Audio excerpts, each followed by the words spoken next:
கர்த்தர் நல்லவர், கர்த்தர் நல்லவர், கர்த்தர் நல்லவர். இப்பொழுது நாம் நேரடியாய் இந்த மாத கடைசி நாளை குறித்த சத்திய வாக்கியங்களுக்குள் நாம் கடந்து செல்ல போகிறோம். இந்த நாளுக்கான தேவனுடைய வார்த்தைக்காக நான் வேதத்திலிருந்து ஒரு வசனத்தை வாசிக்கிறேன். ஓ கர்த்தர் நல்லவர், கர்த்தர் நல்லவர். ஜெபத்தோடு கவனியுங்கள், தேவனுடைய நாமத்தை மகிமைப்படுத்துங்கள். யாத்திரையாகமத்தின் புஸ்தகம் 16ஆம் அதிகாரம் 25வது வசனம்.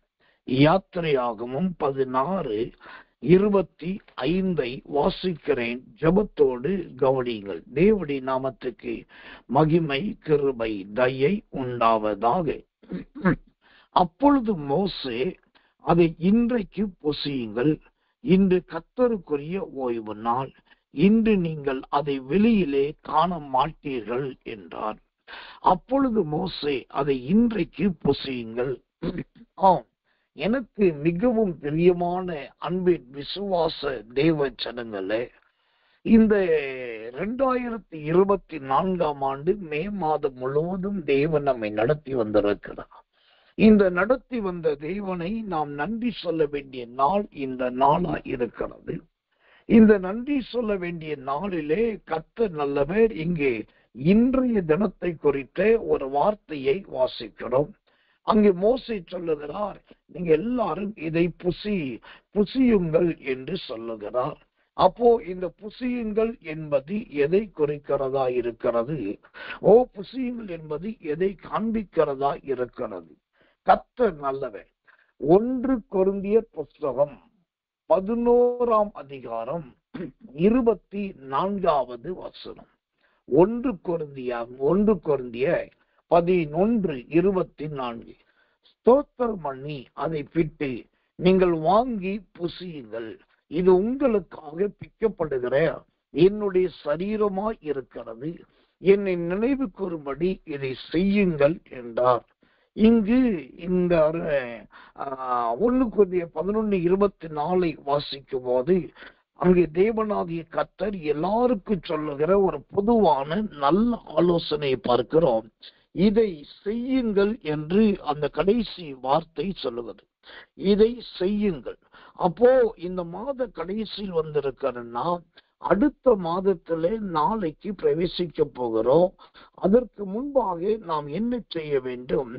அதைத்தான் இந்த 1 கொரிந்தியர் 11:24 சொல்லி, இதை செய்யுங்கள், என்னை நினைவு கூறும்படி இதை செய்யுங்கள். அப்ப எதை செய்யணும்? அதே வசனம் முதல் வார்த்தை சொல்லுகிறது, ஸ்தோத்திரம் பண்ணி. ஆமென். தேவனுடைய நாமத்துக்கு மகிமையும் கிருபையும் தயவும் மாட்சிமையும் உண்டாவதாக. நல்ல ஸ்தோத்திரம் பண்ணுங்கள் என்று தேவனுடைய வார்த்தை சொல்லுகிறது. இதை செய்யுங்கள் என்று சொன்னா எதை செய்ய வேண்டுமா? ஓ கர்த்தர் நல்லவே. வாய்களை திறந்து தேவனுடைய நாம மகிமைக்காக ஆண்டுடைய கிரியைகளை நினைத்து பார்த்து முதலாவது நன்றாய் ஸ்தோத்தரிக்க வேண்டும். ஓ கர்த்தர் நல்லவை. எனக்கன்பான தேவ பிள்ளைகளே, உண்மையை சொல்ல வேண்டுமானால் மாதத்தின் கடைசி நாள் மட்டும் ஸ்தோத்தரிப்பதற்கு ஏதுவான நாள் கிடையாது. ஒவ்வொரு நாளுமே தேவனை ஸ்தோத்தரிக்க வேண்டிய நாள் தான். ஆனாலும் இந்த கடைசி நாளிலே கர்த்தர் சொல்லுகிறார், நான் இந்த 30 நாட்கள் உங்களை நடத்தி இந்த 31ஆம் தேதிக்கு கொண்டு வந்திருக்கிறேன். முதலாவது இதற்காக ஒன்றை செய்யுங்கள். எதை செய்யுங்கள்? நல்ல ஸ்தோத்திரம் பண்ணுங்கள். இந்த செய்தியை கேட்டுக்கொண்டிருக்கிற, இந்த தேவனுடைய வார்த்தை ஆலோசனை கேட்டுக்கொண்டிருக்கிற எனக்கு அன்பான சகோதரர்கள் சகோதரிகள், விசுவாச தேவ பிள்ளைகள் எல்லாத்தையும் நான் சொல்லுகிற காரியம், இந்த கடைசி நாளிலே ஆண்டவரை நல்ல ஸ்தோத்திரம் பண்ணுங்க, மனதார ஸ்தோத்திரம் பண்ணுங்க. சில சபைகளிலே 2000 ஸ்தோத்திர பலி என்று வைத்திருக்கிறார்கள். இன்னும் ஒரு சபையிலே 5000 ஸ்தோத்திர பலி என்று வைத்திருக்கிறார்கள். எனக்கு தெரிந்து ஒரு போதகர் அவருடைய ஊழியத்திலே, அவர் ஊழியம் செய்கிற ஸ்தாபனத்திலே ஒரு பெரிய நிலம் ஒன்று உண்டு. அந்த நிலத்தை விற்கணும்னு எவ்வளவோ எத்தனைக்கிறார்கள். ஆனா அந்த ஊழியக்காரர்களால் அந்த நிலத்தை விற்க முடியவில்லை. அது கிட்டத்தட்ட கோடிக்கணக்கான ரூபாய்க்கு போகக்கூடியது. அப்போ எத்தனை ஆட்களை பார்த்து, ஏஜென்ட்டை பார்த்து, புரோக்கரை பார்த்து, கம்பெனியை பார்த்து, டிஸ்கவுண்ட் கொடுத்து, சலுகை கொடுத்து, என்னென்னமோ சொல்லியும் அந்த நிலம் போகவே இல்லை. அப்போதான் அந்த போதகர் உட்கார்ந்து ஆண்டவர்ட்ட ஆலோசனை கேட்டார். அப்போ ஆண்டவர் சொன்னா, எல்லாவற்றிலையும் என்னை ஸ்தோத்திரம் பண்ணுங்கள் என்று. அப்பதான் இவருக்கு ஞாபகம் வந்தது, ஆம், எல்லாவற்றையும் ஸ்தோத்திரம் பண்ணா எந்த காரியம் நடக்கும் அல்லவா என்று சொல்லிட்டு அவர் தன்னுடைய உடன் ஊழியக்காரர்கள், தன்னுடைய சபையில முக்கியமான விசுவாசிகளை கூப்பிட்டு சொன்னார். இந்த வர்ற நாட்கள், இந்த நாள் குறிப்பிட்ட ஒரு நாளை சொல்லி, இந்த நாளில் ஒரே நாளில் கிட்டத்தட்ட நாம் 5000 ஸ்தோத்திரங்களை செலுத்த போகிறோம். கண்டிப்பாய் வாருங்கள், நிச்சயமா வந்துருங்க, எல்லாரும் வந்துருங்கன்னு அறிவிப்பு கொடுத்துட்டார். வந்தார்கள், எல்லாரும் ஆண்டு சமூகத்துல காத்திருந்தார்கள். அந்த போதகர் சொன்னதை போலவே 5000 ஸ்தோத்திரங்களை தேவனுக்கு செலுத்தினார்கள். அப்போ அந்த போதகர் சொன்னார், ஆண்டவரே, நாங்க 5000 ஸ்தோத்திரத்தை பண்ண போறோம். ஒருவேளை இந்த ஸ்தோத்திரத்துக்கு பின்னாடி இதுவரைக்கும் விற்கவே மாட்டோம் என்கிற இந்த நிலம் விற்று விட்டா நாங்க எல்லாரும் சேர்ந்து 1,00,000 ஸ்தோத்திர பலிகளை உமக்கு செலுத்துவோம். இது எங்களுடைய பொருத்தனை என்று சொல்லி அவங்க பொருத்தனையோடு கூட எல்லாரும் சேர்ந்து எண்ணி எண்ணி எண்ணி பார்த்து 5000 ஸ்தோத்திரம் பண்ணாங்க. அந்த 5000 ஸ்தோத்திரம் பண்ணி முடிச்சுட்டு விசுவாசத்தோட போதகரும் ஜனங்களோடும் அவங்க வேலையில பார்த்துட்டு காத்துட்டு இருக்காங்க. எதிர்பாரா விதத்துல அந்த ஆலயத்தின் கேம்பஸிலே ஒரு புதிய கார் வந்து நின்றது. அந்த புதிய காரிலிருந்து ஜாம்பவான்களை போன்ற ஒரு 3-4 பேர் இறங்குனாங்க.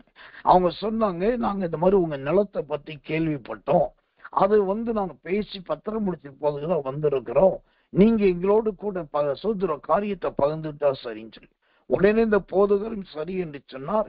என்ன ஆச்சரியம் பாருங்க, அந்த 5000 ஸ்தோத்திர பலிகளை செலுத்தின அதே வாரத்துல, ஒரு வாரம் கூட முடியல, அந்த வாரத்திலேயே எங்கிருந்தோ அந்த ஐஸ்வர்யவான்களாகிய ஜாம்பவான்களை கர்த்தர் கொண்டு வந்தான். சொன்னதின்படி அக்ரிமெண்ட் போடப்பட்டது, எல்லாம் மாற்றி அமைக்கப்பட்டது, பத்திரங்கள் கைமாறினது, நிலம் அவர்களுக்கு போய்விட்டது, நிலத்துக்குரிய பணம் இவர்களுக்கு வந்துவிட்டது. இப்போ இந்த போதகருக்கு ஞாபகம் வந்தது, நாம் இந்த நிலம் வித்துட்டா 1,00,000 ஸ்தோத்திர பலிகளை செலுத்துகிறோம் சொன்னமேன்னு சொல்லி ஒரு விசேஷித்த ஆலோசனை கூட்டத்தை நியமித்தார். அந்த ஆலோசனை கூட்டத்திலே நல்ல மூத்தவர்கள், முதியவர்கள், பழைய போதகர்கள், நல்ல அனுபவசாலிகள், சத்தியம் சேர்ந்தவர்கள், ஜனங்களிடத்தில் தயை பெற்றவர்கள், இவங்களெல்லாம் முக்கியஸ்தர்களை மட்டும் கூப்பிட்டு ஒரு ஆலோசனை வைக்கப்பட்டு அந்த ஆலோசனைப்படி அந்த ஸ்தோத்திரங்கள் பகிர்ந்து கொடுக்கப்பட்டு 1,00,000 ஸ்தோத்திரம் ஒரே நாளில் சொல்லி முடித்தார். அப்போ இங்க ஒரு பெரிய ரகசியம் இருக்கிறது. கர்த்தர் நல்லவே. இன்றைக்கு நம்முடைய வாழ்க்கையில இந்த யாத்திரையாகும் 16:25 சொல்லுகிறது, இன்றைக்கு புசியுங்கள் என்று சொல்லுகிறது. இந்த புசியுங்கள் என்று சொல்லப்படுவதுதான் எதை குறிக்கிறது? அது தேவனுடைய சமூகத்திலே இருந்து நமக்காக பிக்கப்பட்ட சரீரமாகிய அப்பத்தை புசிப்பதற்கு சமம். அந்த புசிக்கப்படுகிற அனுபவம் எதை காண்பிக்கிறது? தேவனுடைய சரீரத்தை காண்பிக்கிறது.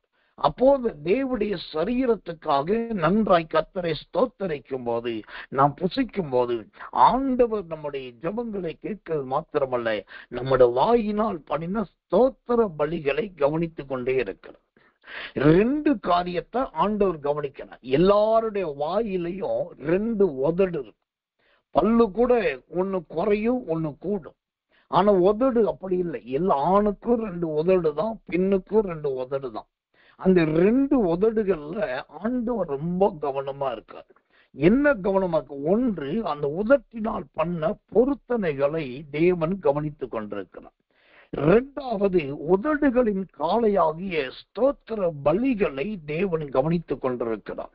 அப்போ இந்த தினந்தோறும் ஆராதனைக்கு வந்திருக்கிற தெய்வ பிள்ளைகளே, கர்த்தர் நல்ல, முதல்ல இதை செய்யுங்கள் என்று அந்த 1 கொரிந்தியர் புத்தகத்திலே நாம் வாசிக்கிறோம்.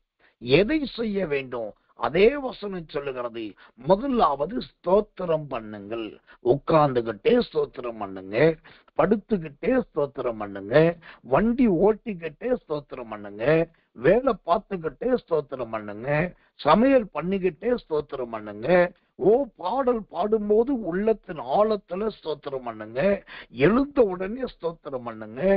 இப்படி நல்ல ஸ்தோத்தரித்தாலே இந்த மாதத்தின் கடைசி நாள் ஒரு மகிமையின் நாளாக மாறும். அப்போ இதை செய்யுங்கள் என்று அந்த வசனம். எதை செய்ய வேண்டும்? நல்ல ஸ்தோத்தரிக்க வேண்டும். இரண்டாவது, நாம் என்ன செய்ய வேண்டும்? கர்த்தர் நல்லவே, கர்த்தர் நல்லவே. அந்த வார்த்தை சொல்லுகிறது, என்னை நினைவு கூறும்படி என்று அந்த வார்த்தை சொல்லு. என்னை நினைவு கூறும்படி. எனக்கன்பான தெய்வ பிள்ளைகள், இந்த மாதத்தின் கடைசியிலே நாம் வந்திருக்கிறோம். இந்த மாத கடைசியில வந்திருக்கிற நாம் இங்கு என்ன செய்ய வேண்டும் என்று வேதம் சொல்லுகிறது என்று சொன்னால், நினைவு கூறுங்கள் என்று தேவனுடைய ஆவியானவர் இங்கு நமக்கு ஆலோசனை கொடுக்கிறார். அந்த நினைவு கூறுங்கள் என்கிற அந்த தேவ வார்த்தை கடந்த காலத்தை குறிக்கிற வார்த்தையா இருக்கு. நினைவு கூறுகிறேன் என்று சொன்னா அது நிகழ்காலம், நினைவு கூறுவேன் என்று சொன்னா அது வருங்காலம். நினைவு கூறுங்கள் என்று சொன்னால் நடந்து முடிந்ததை நினைவு கூறுங்கள் என்ற அர்த்தம். அப்போ இந்த நினைவு கூறுங்கள் என்றால் என்ன? அந்த சங்கீதத்தின் புஸ்தகம் 105 சங்கீதம் 6வது வசனம். சங்கீதம் 105:6 வாசிக்கிறேன்.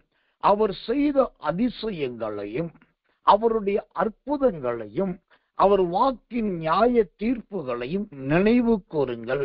ஆம், இந்த 2024 வருஷத்துல ஆண்டவர் செய்த அதிசயங்கள் என்ன, ஆண்டவர் செய்த அற்புதங்கள் என்ன, யார் யாருக்கு நியாய தீர்ப்பு என்கிற தண்டனையை கொடுத்தார், இதெல்லாம் நினைத்து பாருங்க.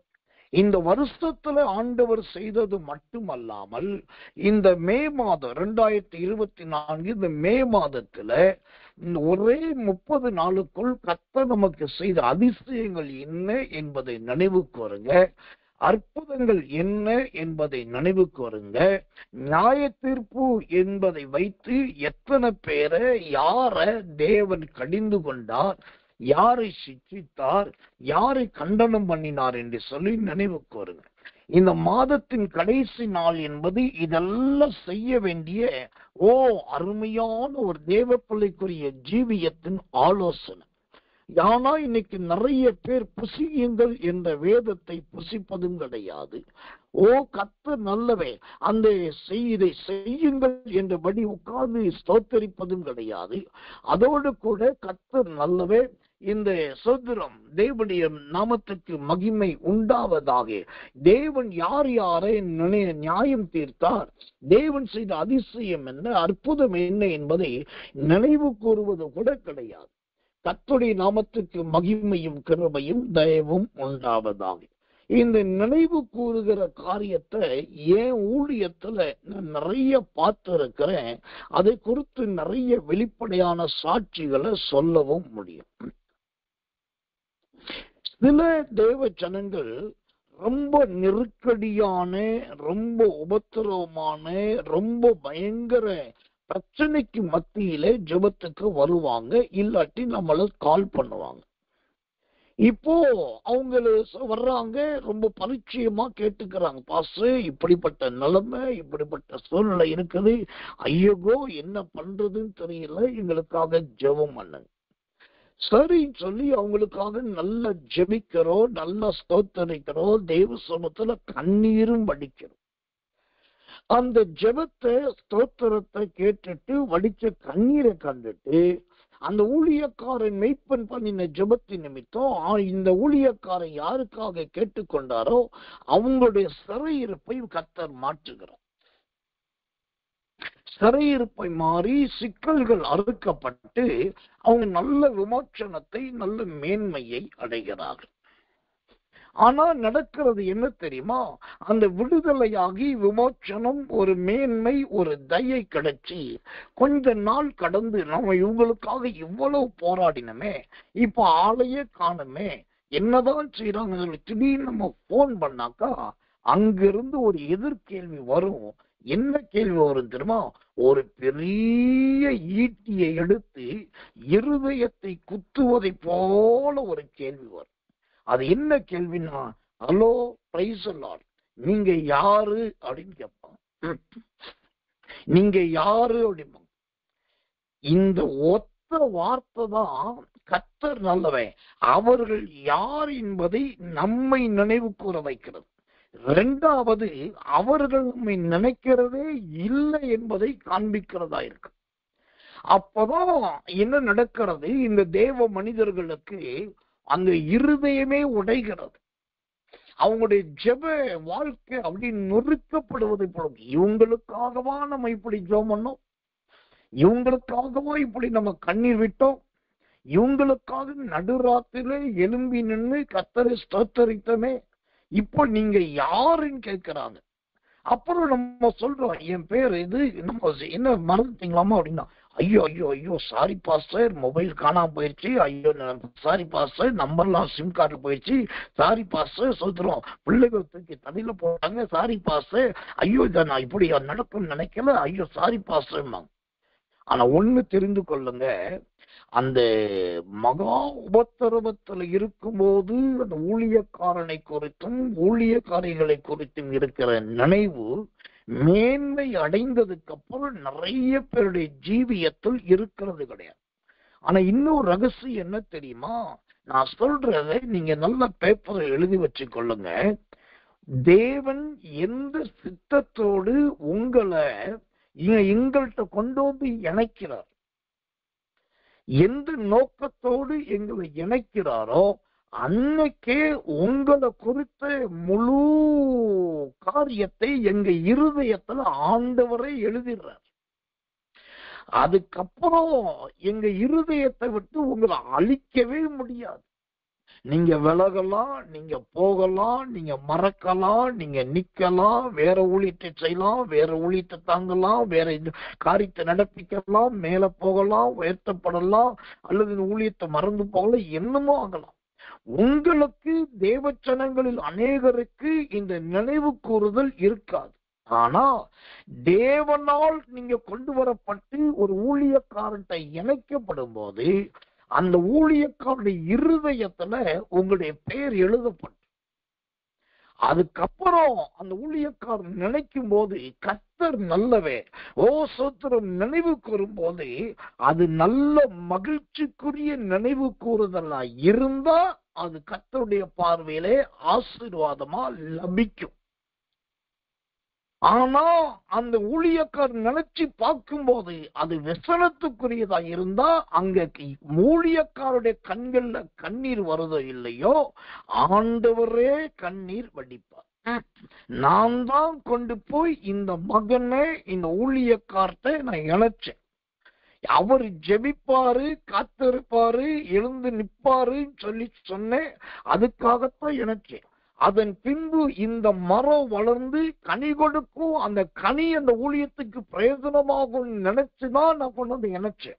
ஆனா இந்த மரம் வளர்ந்ததுக்கு அப்புறம் காற்றடிச்சாதான் சுத்திர கனி விழுகுது. இல்லாட்டி பல நேரம் ஏமாற்றுதுன்னு பார்க்கும்போது ஆண்டவரே அதை குறித்து துக்கப்படுவோம். அப்ப இங்க செய்ய வேண்டிய காரியம் என்ன? நாம் நினைவு கூற வேண்டும். இந்த மாத கடைசியிலே இந்த மாதத்திலே நமக்கு கிடைத்த வாக்குத்தத்தங்கள் என்ன, இந்த மாதத்தில் கிடைத்த தீர்க்க தரிசனங்கள் என்ன, இந்த மாதத்திலே காலையில கண்மலையை குறித்து பேசப்பட்டது, எந்தெந்த கண்மலையை குறித்து சொல்லப்பட்டது, தினந்தோறும் ஆராதனையில ஒரு தேன் என்று தினமும் ஒரு தேன் சொல்லப்பட்டது, எந்தெந்த தேனு எந்தெந்த துணிக்குன்னு சின்ன நினைவு கூறணும். சோத்திரம் இரவுக்கிற ஜபத்துல தினம் ஒரு எண்ணெய் என்று சொல்லி தினம் ஒரு எண்ணெயை பார்த்தோமோ அது என்னென்ன எண்ணெய், இந்த எண்ணெய் எல்லாம் போதித்தவர்கள் யார், அவர்கள் நிலைமை என்ன என்பது இதெல்லாம் நினைவு கூறும். ஒரு முறையாவது இந்த ரெக்கார்டு இந்த சுத்திரம் மெசேஜ் பாயிண்ட்ஸ் எடுத்து வச்சு நீங்க நினைச்சு பார்த்து ஸ்தோத்திரம் பண்ணி பாருங்க. நான் சவால் விட்டு சொல்றேன், இந்த மே மாசத்துல நீங்க அடைந்த ஆசீர்வாதத்தை விட வர்ற ஜூன் மாசத்துல 7 மடங்கு உங்களுக்கு அந்த ஆசீர்வாதம் உண்டாகும். 7 மடங்கு ஆசீர்வாதம். நீங்க இன்னைக்கும் என் வீட்டுக்கு வந்தீங்கன்னா என்னுடைய புக்கு லைப்ரரி ஒண்ணு இருக்கு.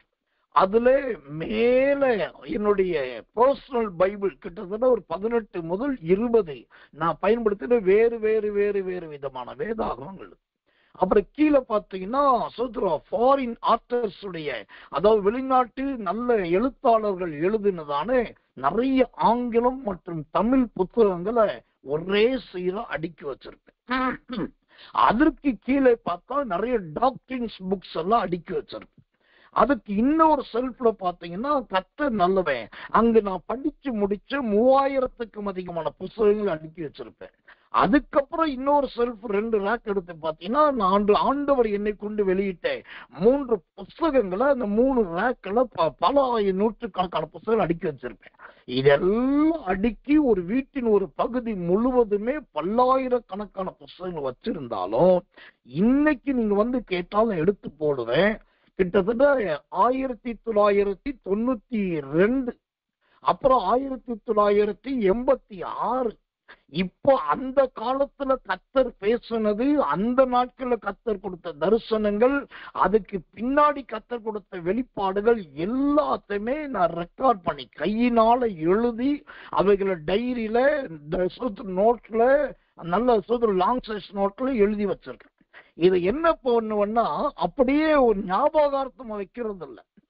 அது எனக்கு சமயம் கிடைக்கும் போது, வெளி ஊழியங்கள் இல்லாத போது, இல்லாட்டி நம்முடைய கூட்டங்களுக்கு வராத போது நான் எடுத்து அதை திருப்பி பார்ப்பேன். எந்த வருஷத்துல கர்த்தர் என்ன சொன்னார், எந்த வருஷத்துல சொப்பனம் பார்த்தோம், எது நடந்திருக்கு, உடனே கையை தூக்கி ஸ்தோத்திரம் பண்ணு. இதெல்லாம் எதை குறிக்கிறது? நல்ல நினைவு கூறுதலை குறிக்கிறது. அதைத்தான் இந்த 1 கொரிந்தியர் புஸ்தகம் 11ஆம் அதிகாரம் 24ஆம் வசனம் சொல்லுகிறது. இந்த கடைசி நாளில் வந்திருக்கிற நாமை பார்த்து வேறு இதை செய்யுங்கள் என்று வேதம் சொல்லு. எதை செய்யுங்கள்? 1, நல்ல கர்த்தருக்கு ஸ்தோத்திரம் செலுத்துங்க. 2வது, இப்போ தேவன் நடத்தி வந்த காரியங்களை நினைத்து நல்ல நினைவு கூறுங்க. ஆண்டவர் செய்த அற்புதங்கள் எது, ஆண்டவர் செய்த அதிசயங்கள் எது, கொடுக்கப்பட்ட சத்தியங்கள் எது, தெரிந்து கொண்ட வெளிப்பாடு எது, இதெல்லாம் நினைத்து பார்க்க வேண்டும். ரொம்ப அவசியம். தேவனுடைய நாமத்துக்கு மகிமையும் கிருபையும் தயவும் மாட்சிமையும் உண்டாவதாக. இது மாத கடைசியிலே செய்ய வேண்டிய முக்கியமான ஒரு காரியமாய் இருக்கிறது. அடுத்ததாக இந்த மாத கடைசியிலே நாம் செய்ய வேண்டிய காரியம் என்ன?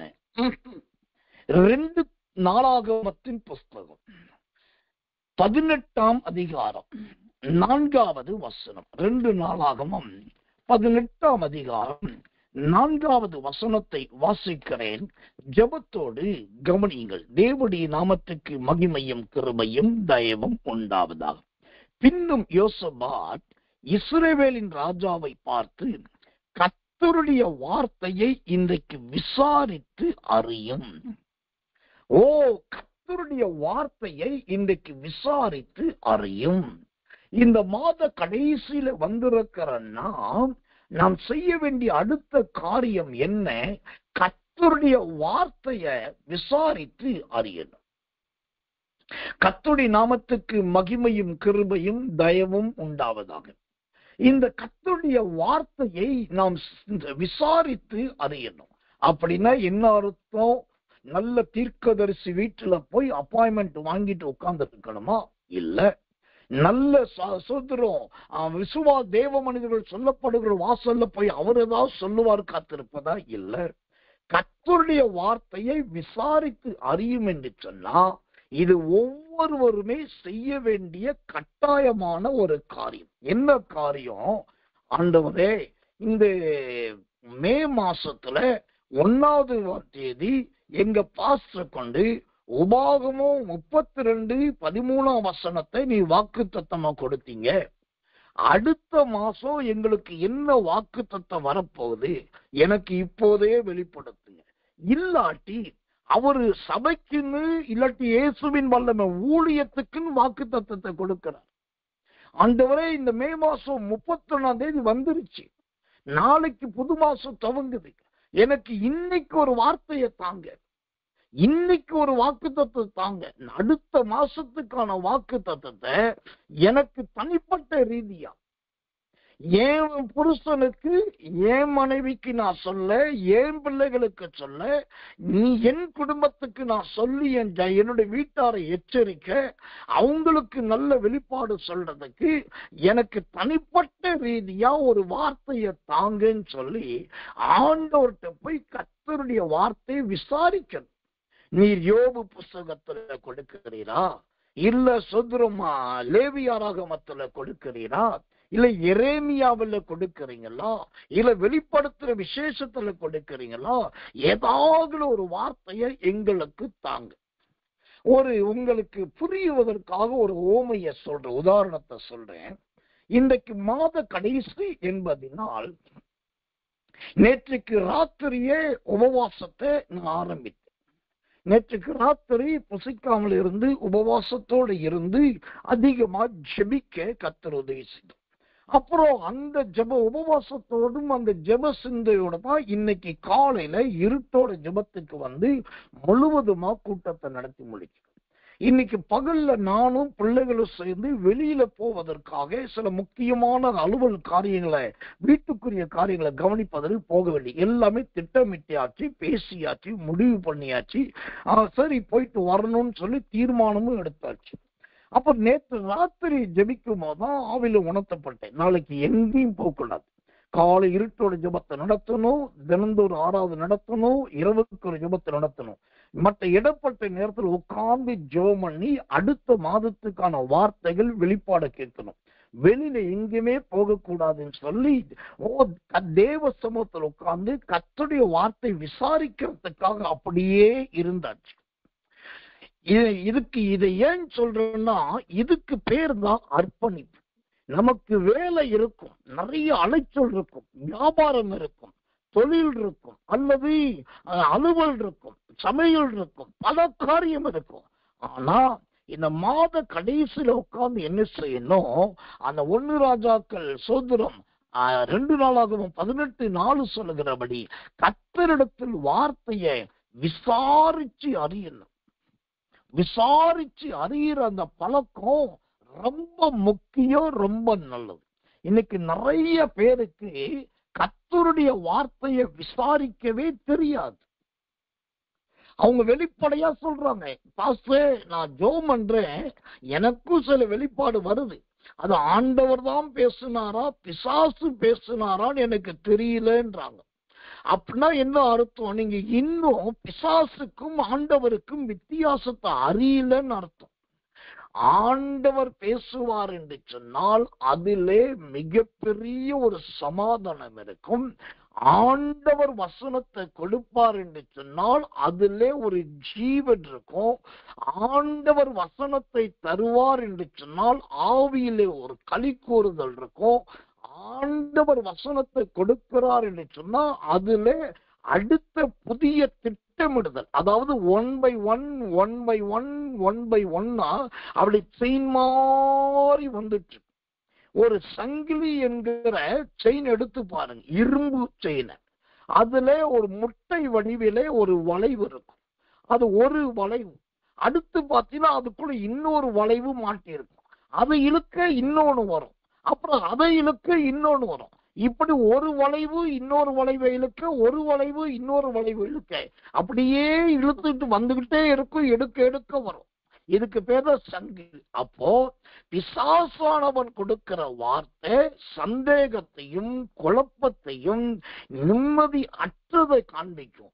ஆனா கர்த்தர் வெளிப்படுத்துகிற வெளிப்பாடோ அது சங்கிலி போல அடுத்தடுத்து அதுல வெளிப்பாடுகள் வரும், அர்த்தங்கள் வரும். இதை செய் என்று சொல்லும், இதை பண்ணென்று சொல்லும், தேவனுடைய உந்துதல் வந்து கொண்டே இருக்கும். இதுலயே தெரிஞ்சுக்கலாம் கர்த்தரிடத்தில் விசாரித்து அறிவது எப்படி என்று சொல்லி. தேவனுக்கு மகிமை உண்டாகும். ஆனா சில கர்த்தரிடத்தில் வார்த்தை விசாரிக்கணும்னு ஊழியக்காரர்களை தேடி மேப் போட்டு போயிட்டு இருக்காங்க. அவங்கள்ட்ட போய் ஏயா இப்படி எல்லாம் பண்றீங்கன்னாக்கா, என்ன பாஸ்டர் தப்பு பண்ணிட்டோம், பைபிள்ல ராஜாக்களோ நியாயாதிபதிகளோ தீர்க்கதரிசிகளை தேடி போய் தானே ஜெபம் பண்ணாங்க. அந்த தீர்க்கதரிசிகள் மூலமாகத்தானே கர்த்தர் பேசினாரு. ராஜாக்கள்கிட்ட நியாயாதிபதிகள் கர்த்தர் நேராவா பேசினாரு அப்படின்னு கேட்பாங்க. ஆனா நான் சொல்றேன், 1 சாமுவேல் 30 எடுத்து பாருங்க.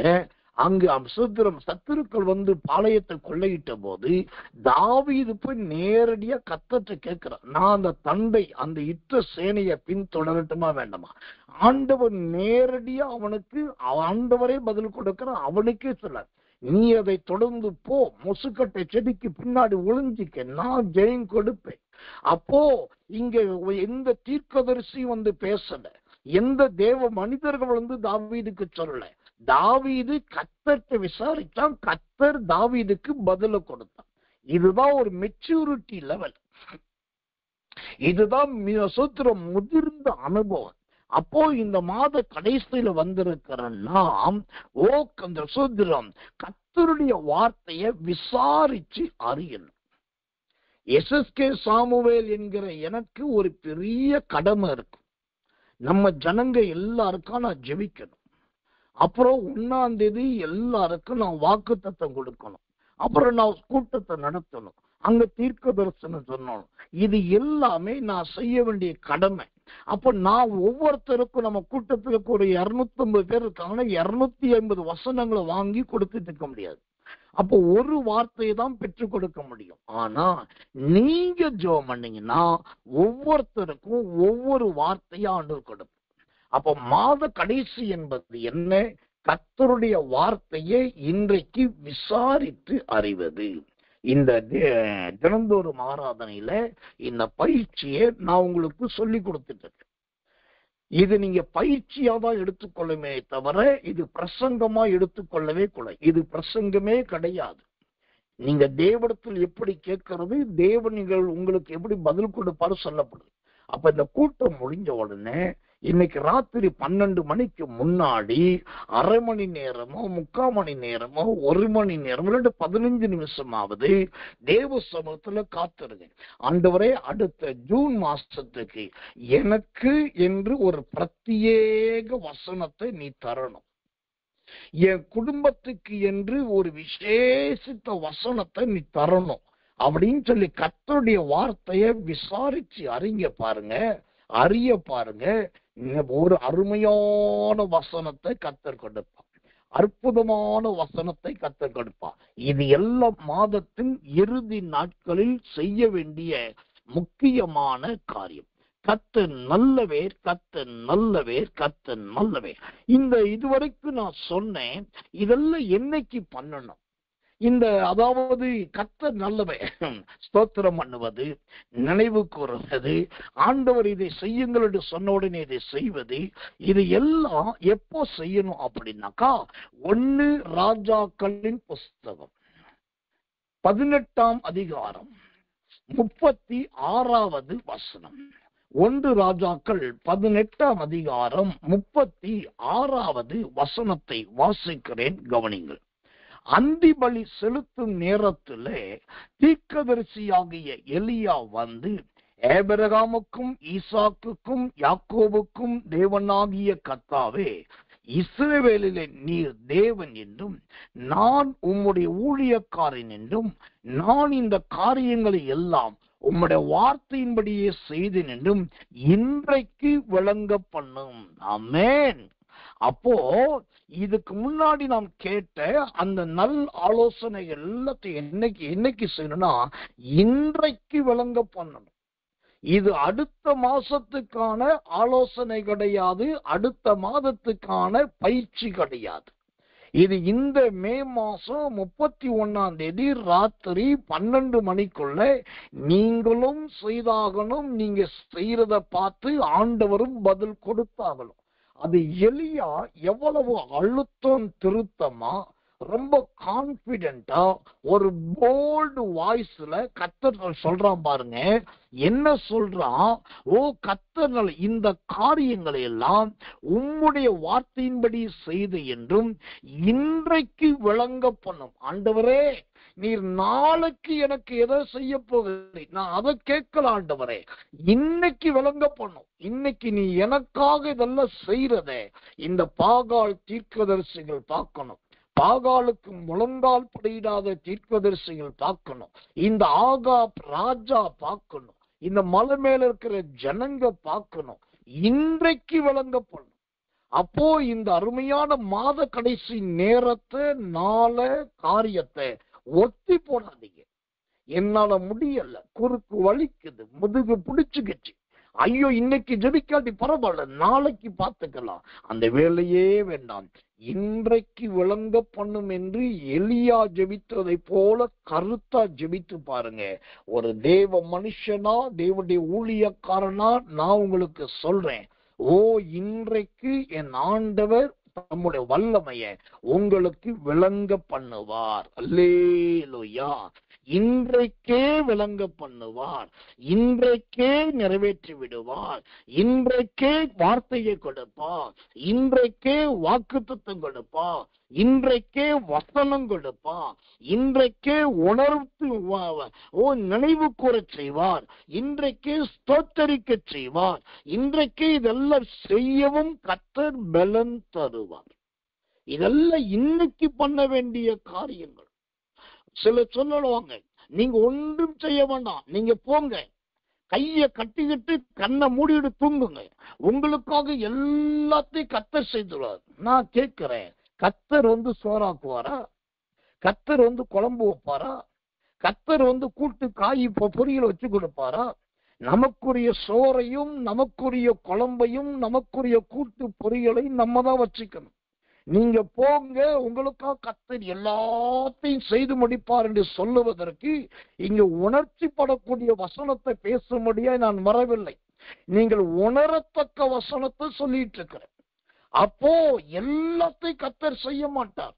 நம்ம போராடி ஜெபித்தா ஆண்டவர்கிட்ட இன்றைக்கு விளங்க பண்ணும் என்று கேட்டா, கேட்ட க்ஷணப்பொழுதுல வானத்திலிருந்து அக்கினி இறங்கும்.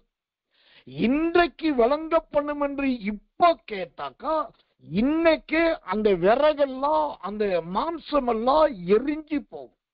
இன்றைக்கு விளங்க பண்ணும் என்று கேட்டாக்கா, இன்றைக்கே அந்த விறகெல்லாம் எரிஞ்சு போகும்.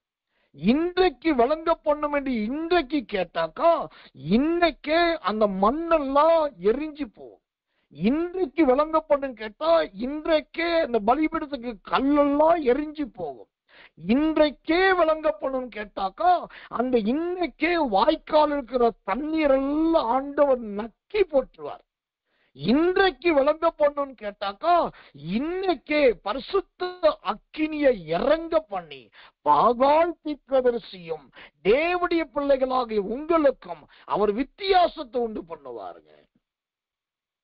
நிறைய பேருக்கு 1ஆம் தேதி வந்தாதான் பரிசுத்த ஆவி வருது. நிறைய பேருக்கு 1ஆம் தேதி வந்தாதான் பைபிள்ல வாக்கு தத்தமே வருது.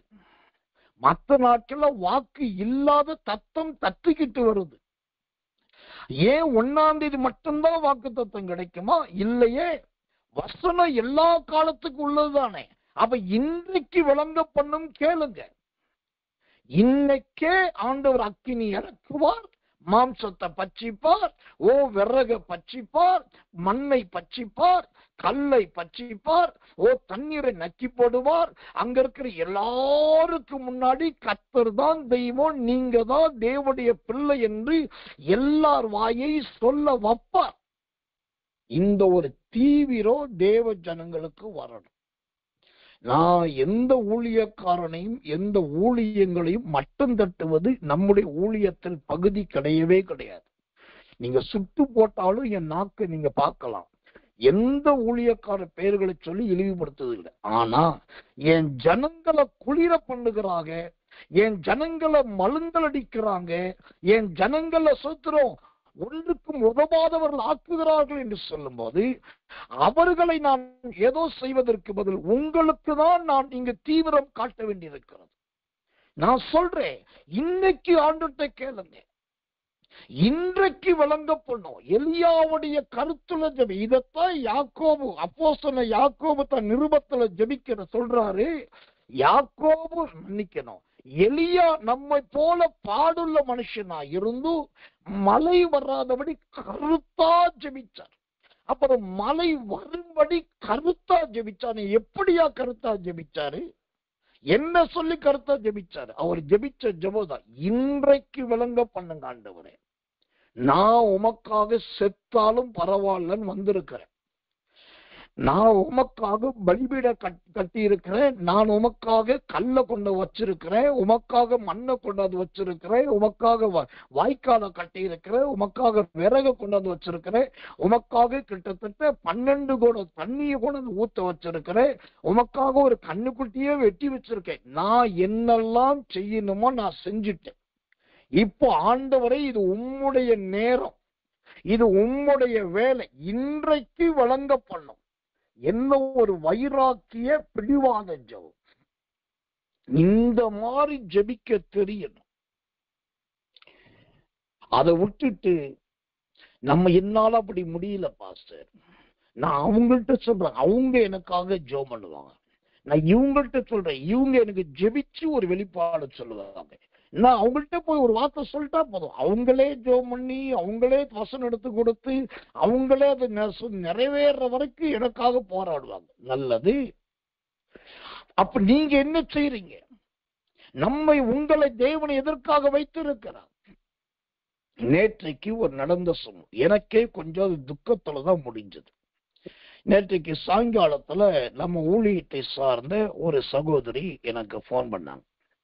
அவங்க சொன்னாங்க, பாஸ்டர், இந்த மாதிரி என்னுடைய அக்கா அவங்க இப்போ மார்த்தாண்டத்துல இருக்காங்க, நான் அவங்கள பார்க்க வந்திருக்கு. அவங்களுக்கு தெரிஞ்ச ஒரு ஊழியக்கார் அங்கே ஜெபிக்க போறாங்க, என்னையும் கூட்டிட்டு போறாங்க. நான் போலான்னு இருக்கேன், நீங்க என்ன சொல்றீங்க பாஸ்டர்? நான் சொன்ன, அக்கா தானே கூப்பிடுறாங்க, போங்க. அதுவும் ஊழியக்காட்டு தானே போறாங்க, தாராளம் போயிட்டு வாங்க. இல்ல வேற ஊழியக்காட்டு போய் ஜெபிக்கலாம். எந்த ஊழியக்காட்டு போனா ரட்சிப்பு கத்தோடையது, தைரியமா போயிட்டு வாங்க சொல்லி ஆலோசனை கொடுத்து அனுப்புனேன். அப்புறம் அவங்க போனாங்க. அவங்க இந்த ஊழியக்காருக்கும் நம்ம ஊழியத்திற்கு சகோதரிக்கு தொடர்பு கிடையாது, பழக்க வழக்கம் கிடையாது. அவங்க அக்கா கூட்டு போனாங்க. அப்போ அவங்க போனாங்க, ஜெபம் பண்ணாங்க. அந்த கூட்டு போன அவங்க அக்கா பையனுக்கு கொஞ்சம் பலவீனமா இருந்தது, அவனுக்கும் ஜெபம் பண்ணி கொஞ்சம் அந்த கிருபைனா ஆரோக்கியமாயிருக்கு. அப்ப திருப்பி வெளியே வந்தாங்க. வந்துட்டு கொஞ்ச நேரம் கழிச்சு எனக்கு போன் பண்ணி, பாஸ்டர் நீங்க சொன்னபடி அக்கா கூடயே போனேன், அக்கா பையனுக்கு ஜெபம் பண்ணாங்க, அக்காவுக்கு ஜெபம் பண்ணா. அப்ப என்ன கேட்டாங்க, நான் எனக்கும் ஜெபம் பண்ணாங்க அப்படின்னு சொன்னாங்க. அப்போ நான் ஒரு சோதிக்கிறதுக்காக ஒரு காரியம் சொன்னேன், ஏமா இவ்வளவு சொல்றீங்க, எனக்காக ஜெபம் பண்ணுவாரா அப்படின்னு கேட்டேன். உடனே அந்த சகோதரிக்கு பயங்கர அதிர்ச்சி. பாஸ்டர் என்ன சொல்றீங்க? இல்லம்மா, உங்களுக்கு ஜெபிச்சிருக்காரு, உங்க அக்காவுக்கு ஜெபம் பண்ணிருக்காரு, பையனுக்கு ஜெபம் பண்ணிருக்காரு, இப்படி எல்லாம் செஞ்சாரு சொல்றீங்க. நீங்க ஒண்ணுமே நீங்களே கால் பண்ணுங்க, கான்ஃபரன்ஸ் போடுங்க, அதுல நான் எனக்கு கால் பண்ணுங்க. அப்ப என் நம்பர் அங்க போகாது, நீங்களே கான்ஃபரன்ஸ் போடுங்க, நம்ம ஜெபம் பண்ணுவோம். உடனே அந்த சகோதரி சொன்ன வார்த்தை என்ன தெரியுமா? ஐயோ போங்க பாஸ்டர், எனக்கு ரொம்ப வருத்தமா இருக்குது, நீங்க இவ்வளவு பெரிய ஊழியக்காரி, நீங்க போய் அங்க ஜெபிக்கிறதா? அப்போ அங்க என்ன நடக்குது பாருங்க. அந்த சகோதரிக்கு ஒரு பயம், நம்ம ஊழியக்காரரை கொண்டு போய் இன்னொரு ஊழியக்காரருக்கு முன்பாக நிறுத்திடக்கூடாது. அது மட்டும் இல்ல, இவங்க இன்னொரு ஊழியக்காரத்தை ஜெபிக்க போறதுக்கு முன்னாடி இவங்க போன் பண்ணி அப்பாயின்மெண்ட் கேட்டுட்டு போகல, அவங்க போன் பண்ணி கூப்பிடல. சகோதரிக்கு தெரிஞ்ச இடம் அங்க அவங்க போறாங்க. அப்ப இவங்க போகும்போது போன் பண்ணி தகவல் கொடுத்து போகட்டுமான்னு கேட்டுட்டு ஓகேன்னு சொன்னதுக்கு அப்புறம் போறாங்க. இதுதான் ஒரு முதிர்ந்த அனுபவம். நான் என்ன, நம்ம ஊழியத்தில் இருக்கிற ஜனங்கள் எல்லாருமே தேறினவங்களா இருக்கணும்.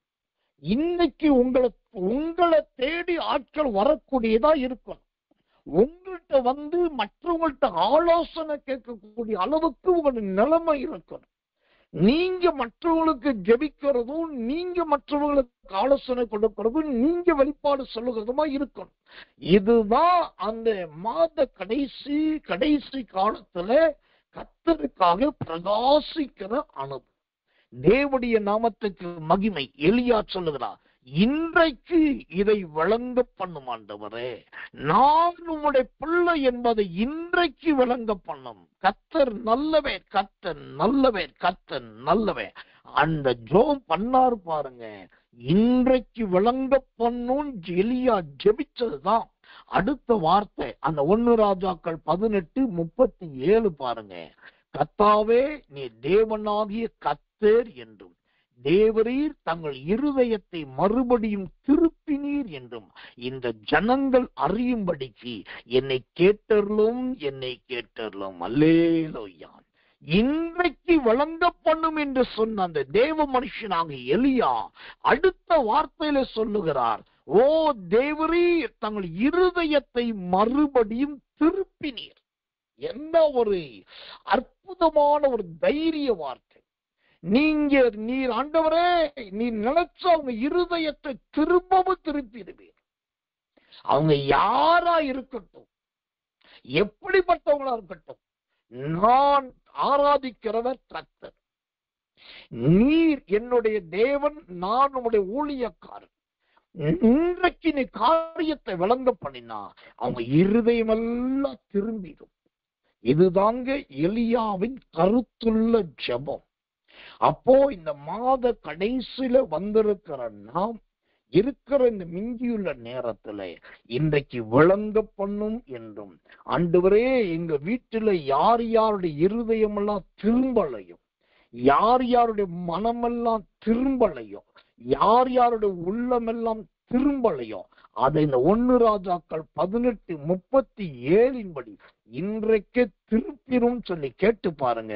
வருகிற ஜூன் மாதம் உங்க வீடே ஒரு ரட்சிப்பின் வீடா இருக்கும். வருகிற ஜூன் மாதம் உங்க வீடே ஒரு மனம் திரும்புதலின் வீடா இருக்கும். வருகிற ஜூன் மாதம் உங்க வீடே எல்லாருடைய வாயும் கர்த்தரை அறிக்கையிடுகிற வீடாய் மாறும். இது கர்த்தருடைய வார்த்தை, இது கர்த்தருடைய வார்த்தை, இது கர்த்தருடைய வார்த்தை. அப்படி நடக்கும்.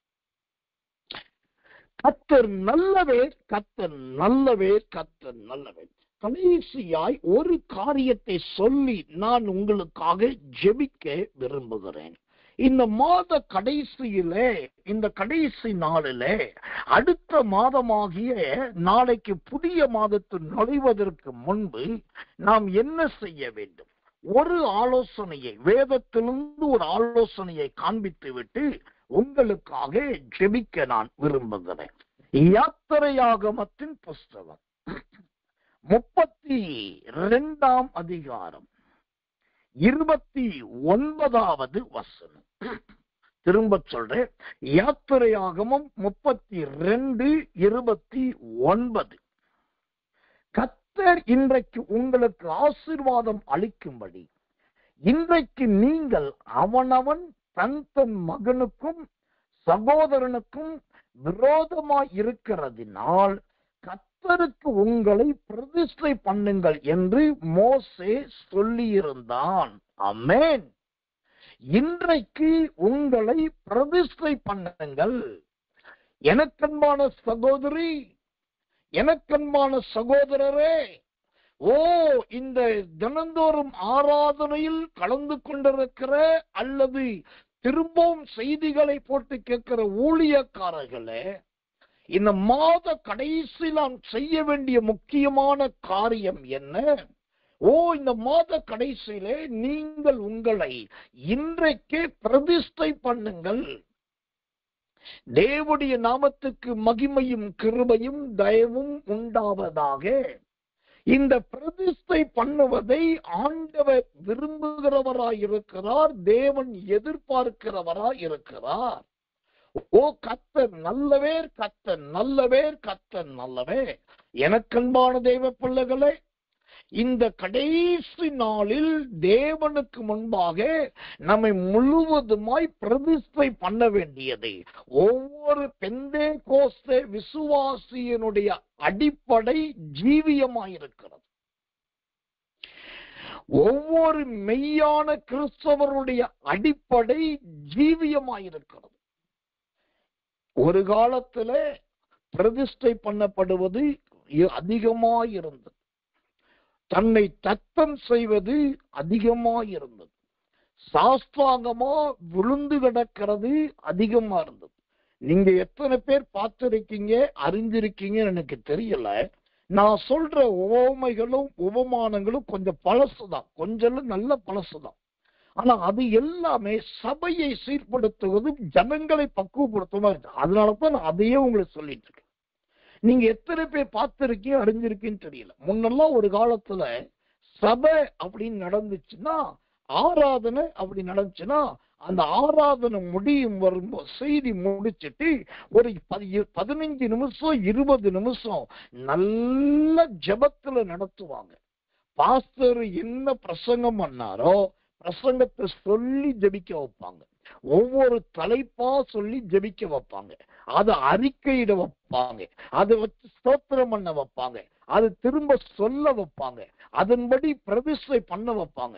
இப்படி செய்தி முடிஞ்சதுக்கு அப்புறம் ஸ்தோத்திரம் பண்ணி அதை அறிக்கையிட வச்சு சொல்ல வச்சு பிரதிஷ்டை பண்ணி ஜெபம் பண்ணி எல்லாம் ஆராதனை முடிஞ்சுட்டாக்கா அங்க பாத்தீங்கன்னா யாராவது ஒரு பொம்பளை பிள்ளை இல்லாட்டி திருமணமான ஒரு ஆம்பளையாளு முகம் குப்புற விழுந்து அழுதுகிட்டே இருப்பாங்க. எல்லாரும் என் ஆத்துமாவே கர்த்தரை ஸ்தோத்திரி, முழு உள்ளமே பரிசுத்த நாமத்தை ஸ்தோத்திரின்னு சொல்லியிருப்பாங்க. எல்லாரும் சோதரம் அல்லேலூயா துதி மகிமை பாட்டு பாடி கைத்தட்டி இருப்பாங்க. அப்புறம் முடிஞ்ச உடனே எல்லாரும் ஒருத்தர் கட்டி பிடிப்பாங்க, ஒருத்தருக்கு முத்தம் கொடுப்பாங்க, ஒருத்தர் நேசிப்பாங்க, ஒருத்தர் கை கொடுப்பாங்க. எல்லாம் நடந்துட்டு இருக்கும். போதகரும் இறங்கி வந்து ஒவ்வொருத்தரா பார்த்துட்டு இருப்பாரு. இவ்வளவு கலைபரத்துக்கு பின்னாடி ஒரு சிலர் பாத்தீங்கன்னா மட்ட மல்லாக்க கடப்பாங்க, இல்லாட்டி முகம் குப்புற கீழே கடப்பாங்க, விழுந்து அழுதுகிட்டே இருப்பாங்க. ஆனா ஜனங்க யாரும் அதை கண்டுக்க மாட்டாங்க. ஐயோ சுத்தி உட்கார்ந்து நிக்கிறதெல்லாம் கிடையாது. அவர் ஆவிக்குள்ளாயிட்டாரு தெரியும், அவர் மனசாட்சி குத்தப்பட்டுச்சுன்னு தெரியும், அவர் ஏதோ பாவ உணர்வடைஞ்சிட்டாரு தெரியும். அப்படியே விட்டுட்டு ஒதுங்கி ஒதுங்கி ஒதுங்கி ஒதுங்கி ஒதுங்கி போயிடுவாங்க. இதுல நான் கண்டு ஆச்சரியப்பட்டது என்னன்னா, அந்த பாவ உணர்வடைஞ்சி ஆவிக்குள்ளாக்கப்பட்டு தேவ சமூகத்துல அழுதுட்டு இருக்கிற பெண்ணோ ஆணோ அந்த போதகரே வந்து ஜெபம் பண்ணி எந்திரினாலும் அவங்களால எந்திரிக்க முடியாது. ஆராதனை முடிஞ்சு 2-3 மணி நேரம் அப்படியே கிடப்பாங்க. அப்புறம் பார்ப்பாங்க, ஏன் ஆலயத்தை போட்டோம்னு சொல்லி 3-4 பேர் வந்து அப்படியே ஒரு பணத்தை தூக்கிட்டு போற மாதிரி தூக்கிட்டு போய் வீட்டுல போடுவாங்க. அதுக்கப்புறம் தான் அவங்களுக்கு சுய நினைவே வரும். அந்த அளவுக்கு ஒரு காலத்துல தங்கள் அர்ப்பணிக்கிற ஜீவியோ சபைகளிலே கூட்டங்களிலே ஆராதனையில் இருந்துச்சு. அதைத்தான் இங்கே யாத்திரையாக 32:29 சொல்லுகிறது, இன்றைக்கு உங்களை பிரதிஷ்டை பண்ணுங்கள். இன்றைக்கே பிரதிஷ்டை பண்ணுங்க. என்னைக்கு? இந்த மாச கடைசியில புது மாதத்துக்கு போறதுக்கு முன்னாடி முழுவதுமா பிரதிஷ்டை பண்ண வேண்டியது அவசியம். சரி, பிரதிஷ்டை பண்ணுங்கன்னு சொல்றீங்களே பாஸ்டர், எப்படியா பிரதிஷ்டை பண்ணணும்? நெகேமியாவின் புஸ்தகம் 12ஆம் அதிகாரம் 27வது வசனம். நெகேமியா 12:27. எருசலேமின் அலங்கத்தை பிரதிஷ்டை பண்ணுகையில் துதியினாலும் பாடலினாலும் கைத்தாளம் தம்புரு சுரமண்டலம் முதலான கீத வாத்தியங்களினாலும் பிரதிஷ்டையை மகிழ்ச்சியோட கொண்டாட எல்லா இடங்களிலும் இருக்கிற லேவியரை எருசலேமுக்கு வரும்படி தேடினார்கள். இங்கு பிரதிஷ்டை பண்ணுகிற ஒரு கூட்டத்தை பார்க்கிறோம். இவங்க எப்படி பிரதிஷ்டை பண்றாங்க பாருங்க. நல்ல துதியினால் துதித்து தங்களை கர்த்தருக்கு பிரதிஷ்டையாய் தருகிறார்கள். அப்புறம் பாடலினால் நல்ல பாட்டு பாடி அந்த பாட்டின் வரிகளை உணர்ந்து அழுது பாடல் மூலமா தங்களை கர்த்தருக்கு பிரதிஷ்டை பண்றாங்க. இன்னொரு பக்கத்துல பார்த்தா கைத்தாளம், கைய தட்டி ஓங்கி ஓங்கி தட்டி கையின் நரம்பு அந்து போற மாதிரி எலும்பு உடைஞ்சு போற மாதிரி எல்லாருக்கும் கேட்கிற மாதிரி கைய தட்டி அந்த சோத்திரம் உணர்வின் நிமித்தமாக கைத்தாளத்தோடு தங்களை பிரதிஷ்டை பண்ணுகிறாங்க. இன்னும் சிலர் என்ன பண்றாங்க, நல்ல தம்புரு எடுத்துக்கிட்டாங்க, சோத்திரம் சுரமண்டலம் எடுத்துட்டாங்க, அப்புறம் சில மியூசிக் இன்ஸ்ட்ருமெண்ட் எடுத்துட்டாங்க. அதை வாசிச்சு வாசிச்சு உணர்ந்து பார்த்து அதை வாசிச்சு வாசிச்சு கண்ணீர் விட்டு ஆண்டவரே, நான் இசையோடுமை துதிக்கிறேன் ஐயா, இன்னும் எனக்கு அபிஷேகத்தை தாங்க ஐயா, இன்னும் எனக்கு கிருபையை தாங்க ஐயா, இன்னும் ஒரு ஆண்டவரை உம்மை துதிக்கிறேன், ஆண்டவரை உமக்காக பிரகாசிக்கிறேன், ஒரு மகளாக என்னை மாற்றுங்கய்யா என்று சொல்லி இசைக்கருவிகளை வாசிச்சுக்கிட்டே அழுது போராடி பிரதிஷ்டை பண்ணுகிறார். இன்றைக்கு இப்படிப்பட்ட தன்னைத்தானே பிரதிஷ்டை பண்ணி கொள்ளுகிற அனுபவம் எல்லாம் கொண்டு மண்ணுக்கு கீழே புதைச்சாச்சு. இன்னைக்கு பிரதிஷ்டைன்றதை என்ன நினைக்கிறாங்க? ஒரு பிஷப் வரணும், ஒரு பாத்திரத்துல தண்ணி எடுக்கணும், எல்லாருக்கும் முன்னாடி தண்ணி தெளிக்கணும், பிதா சுதன் பரிசுத்தாவின் சொல்லணும், அதுதான் பிரதிஷ்டை. நல்லா கவனிக்கணும். மெய்யான பிரதிஷ்டையை தனி மனித பிரதிஷ்டையில தான் ஆரம்பித்தது கிறிஸ்தவ வரலாறு. அதற்கு பின்புதான் தீர்க்கதரிசிகள், ஞான திருஷ்டிக்காரர்கள், வேத விற்பனர்கள் மற்றவர்களை பிரதிஷ்டை பண்ணாங்க. முதல் பிரதிஷ்டை தன்னைத்தானே பிரதிஷ்டை பண்ணுவது, கைத்தட்டி ஆராதித்து பிரதிஷ்டை பண்ணுவது, நல்ல துதிச்சு சோத்திரம் பண்ணி கர்த்தருக்கு பிரதிஷ்டை பண்ணுவது, பாட்டு பாடி கை சோத்திரம் பிரதிஷ்டை பண்ணுவது, இப்படிப்பட்ட பிரதிஷ்டை தான் தேவன் விரும்புகிறார். அதைத்தான் யாத்திரையாக 32:29 சொல்லுது, இன்றைக்கு உங்களை பிரதிஷ்டை பண்ணுங்க. நான் சொல்லி முடிக்கிறேன். இன்னைக்கு கேட்ட இந்த கருத்து ஆழமான ஒரு சுத்திகரிப்புக்கு ஏதுவான, பரிசுத்தத்துக்கு ஏதுவான, அர்ப்பணிப்புக்கு ஏதுவான ஒரு பிரதிஷ்டையின் ஜீவியத்துக்கு நீங்க ஒப்பு கொடுத்து பாருங்க. வர்ற ஜூன் மாதம் உங்களுக்கு மகிமைக்கு மேல் மகிமை நிறைந்த மாதமாயிருக்கும். இதை விட்டுட்டு இந்த வசனங்களை இப்படி தெளிவா போதிக்க தெரியாததுனால தான் சில பிரதிஷ்டை பண்ணணும்ன்ற பேர்ல நீ விபச்சாரம் பண்ற, நீ வேசித்தனம் பண்ற, நீ திருடுற, நீ கொள்ளையடிக்கிற, நீ நகையை கழட்டல, மூக்குத்தி கழட்டல, இல்லாட்டி சோத்திரம் அங்க இப்படி பண்ணிட்டா அப்படி பண்ணிட்டேன் சொல்லி ஜனங்களுடைய இருதயத்துல அம்பு பாய்ச்சுகிறார்கள். ஆனா அதை விட இன்றைக்கு வசனத்தின்படி இங்கு சொல்லப்பட்ட உபதேசத்தின்படி உங்களை நீங்களே பிரதிஷ்டை பண்ணிட்டாக்கா வேறு ஒருவரிடத்தில் தேவன் உங்களை அடிமையாய் கொடுக்க மாட்டார். இப்போ நாம் கண்களை மூடி ஜெபிக்க வேண்டிய நேரத்துக்குள் வந்திருக்கிறோம். கர்த்தர் நல்லவர், கர்த்தர் நல்லவர். ஆண்டவருக்கு மகிமை உண்டாவதாக. ஆம், முதலாவது புசியுங்கள். எதை புசிக்க வேண்டும்? தேவனுடைய வசனத்தை புசியுங்கள். அதை புசிக்கும் போது அவர் சொல்லுவார், இதை செய்யுங்கள் என்று 1 கொரிந்தியர் 11:24 வைத்து சொல்லுவார். எதை செய்ய வேண்டும்? நன்றாய் ஸ்தோத்திரத்தை செய்யுங்கள். இரண்டாவது, கர்த்தர் செய்ததை நினைவு கூறுங்கள். அதெல்லாம் செய்ய வேண்டிய காரியங்களா இருக்கிறது. அடுத்ததாக கர்த்தருடைய வார்த்தையை விசாரித்து அறிங்க. அடுத்த மாதத்துக்கு ஏன் குடும்பத்துக்காக என்ன வாக்கு தத்துவம், ஏன் வீட்டுக்காக, ஏன் புருஷனுக்காக, ஏன் மனைவிக்காக, ஏன் பிள்ளைகளுக்கு, ஏன் எனக்காக ஒரு தனி வாக்குத்தத்தை என்ன ஆண்டவரைன்னு சொல்லி இன்னைக்கு இரவுக்குள்ளாக நல்ல கர்த்தருடைய வார்த்தையை விசாரித்து அறிங்க. அடுத்ததாக, ஆண்டவரே இன்றைக்கே விளங்க பண்ணும் என்று எலியாவை போல கருத்த ஜெபம் பண்ணுங்க. அந்த இன்னைக்கு வழங்க பண்ணுங்க. நீங்க ஜெபிச்சாலே மறுபடியும் இருதயங்களை அந்த 1 ராஜாக்கள் 18:36-37 படி யார் இருதயத்தை திருப்பணுமோ ஆண்டவர் திருப்புவாரே. வர்ற ஜூன் மாதம் உங்க வீடு மனம் திரும்புதலின் வீடா இருக்கும். ரட்சிக்கப்படுகிறவர்களின் வீடா இருக்கும். தேவ சித்தம் நிறைவேறுகிற வீடா இருக்கும். ரொம்ப முக்கியமா யாத்திரையாகமம் 32:29 படி என் அன்பு சகோதரர்களே, சகோதரிகளே, ஊழியக்காரர்களே, இன்றைக்கே உங்களை பிரதிஷ்டை பண்ணுங்கள். முற்றிலுமாய் தத்தம் செய்து பிரதிஷ்டை பண்ணுங்கள்.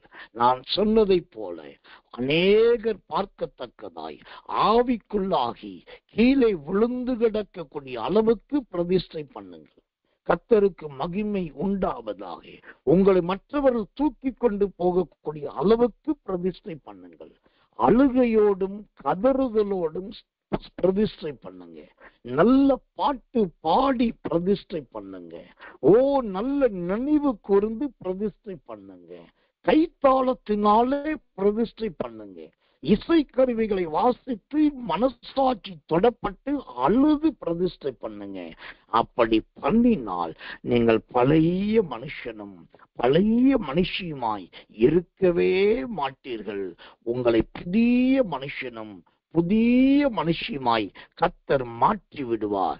அதன் பின்பு உங்க மூலமா உங்க வீட்டுக்குள்ள பெரிய பெரிய பெரிய மாற்றங்கள் வரும். உங்களை கொண்டுதான் உங்க வீட்டை ஆண்டவர் மாற்ற விரும்புகிறார். உங்களை கொண்டுதான் உங்க வீட்டில் இருக்கிறவர்களை கர்த்தர் மாற்ற விரும்புகிறார். அப்படிப்பட்ட ஒரு மாற்றத்தை ஆண்டவர் தருகிறபடினால் கண்களை மூடி ஒப்பு கொடுத்து எல்லாரும் கர்த்தரை ஸ்தோத்திரம் பண்ணுவோம். இயேசுவின் நாமத்தினாலே. இயேசு கிறிஸ்துவின் வாழ்க்கையில் 3 பாத்திரங்களை குறித்து பார்க்கலாம். முதலாவது பாத்திரம் கால் கழுவுகிற பாத்திரம். அவர் ராபோஜனம் கொடுப்பதற்கு முன்பு ஒரு பாத்திரத்தில் தண்ணீர் வார்த்து சீலையை இடுப்பிலே சுற்றி கொண்டு சீர்சர்களின் கால்களை கழுவி அந்த சீலையினால் பாதங்களை துடைக்க ஆரம்பித்தார். இங்கு இருக்கிற பாத்திரம் சீசர்களின் கால் கழுவப்படுகிற அந்த சுத்திகரிப்பின் தண்ணீர் நிறைந்த பாத்திரம். இரண்டாவது இயேசுவின் நாட்களில் காணப்பட்ட இரண்டாவது பாத்திரம் திருவிருந்து பாத்திரம். இது என்னுடைய இரத்தமாயிருக்கிறது. இந்த பாத்திரத்தை வாங்கி இதில் உள்ள திராட்சரசத்தை பானம் பண்ணுங்கள் என்று சொன்னார். அப்போ திராட்சரசம் என்கிற இயேசுவின் ரத்தம் நிறைந்த பாத்திரம் இரண்டாவது பாத்திரம். இயேசு கிறிஸ்துவின் வாழ்க்கையில் காணப்பட்ட மூன்றாவது பாத்திரம் அவருக்கு காடியை குடிக்க கொடுத்த பாத்திரம். இப்போ முதல் பாத்திரம் தண்ணீர் நிரம்பினதா இருந்தது. இரண்டாவது பாத்திரம் இந்த தண்ணீரிலிருந்து திராட்சரசமா மாறினது. மூன்றாவது பாத்திரம் அந்த திராட்சரசம் அப்படியே காடியாய் மாறினது. அப்ப தண்ணீர் என்பது சரீர சுத்திகரிப்பை குறிக்கிறது. திராட்சரசம் என்பது ஆவியின் சுத்திகரிப்பை குறிக்கிறது. காடி என்பது ஆத்துமத்தின் சுத்திகரிப்பை, அது ஆத்துமாவின் கசப்பு, ஆத்துமத்தின் சுத்திகரிப்பை காண்பிக்கிறது. ஆண்டவர் இந்த 3 பாத்திரங்களை தன் வாழ்க்கையிலே பயன்படுத்தினார். ஆனால் கர்த்தர் நல்லவே, இது 3ம் அவர் மற்றவர்களுக்கு ஒரு மாதிரியை வைத்து போனது. இப்போ நம்முடைய ஆவி, நம்முடைய சரீரம் தண்ணீரினால் சுத்திகரிக்கப்பட வேண்டும். நம்முடைய ஆவி திராட்சை ரசத்தினால் சுத்திகரிக்கப்பட வேண்டும். நம்முடைய ஆத்துமா நல்ல காடியினால் சுத்திகரிக்கப்பட வேண்டும். அந்த நல்ல சுத்திகரிப்பை ஆண்டவர் பெற்றுக்கொண்டபடினால்தான் அவர் மரித்தேன், ஆனாலும் இதோ சதா காலங்களிலும் உயிரோடு இருக்கிறேன் சொன்னார். அந்த உயிரோடு எழும்புவதற்கு இந்த வழியான சுத்திகரிப்பு தேவை. இப்ப கடைசியா ஒரு விஷயம் ஆண்டவர்கிட்ட சொல்லுங்க. ஆண்டவரே, தண்ணீர் நிறைந்த பாத்திரமாகிய என் சரீரத்தை சுத்திகரியும். திராட்சை ரசம் நிறைந்த பாத்திரமாகிய என் ஆவியை சுத்திகரியோ. காடி நிறைந்த பாத்திரமாகிய என் ஆத்துமாவை சுத்திகரியும் என்று சொல்லி எல்லாரும் கண்களை மூடி வாய்களை திறந்து கர்த்தருக்கு ஒப்பு கொடுத்து உற்சாகமாய் ஸ்தோத்திரிப்போம் இயேசுவின் நாமத்தினாலே. இன்றைக்கு தினந்தோறும் ஆராதனைக்கு வந்து ஒவ்வொருவரையும் ஊழியக்காரனாகி நான் ஆசீர்வதிக்கிறேன். இந்த தேவ செய்தி ஜனங்களுக்குள் நல்ல ஒரு மாற்றத்தை உண்டு பண்ணுவதாக தாழ்த்தி ஒப்புவிக்கிறோம். இயேசுவின் ரத்தம் ஜெயம். இயேசுவின் நாமத்தில் ஜெபிக்கிறோம் நல்ல பிதாவே. ஆமென், ஆமென், ஆமென்.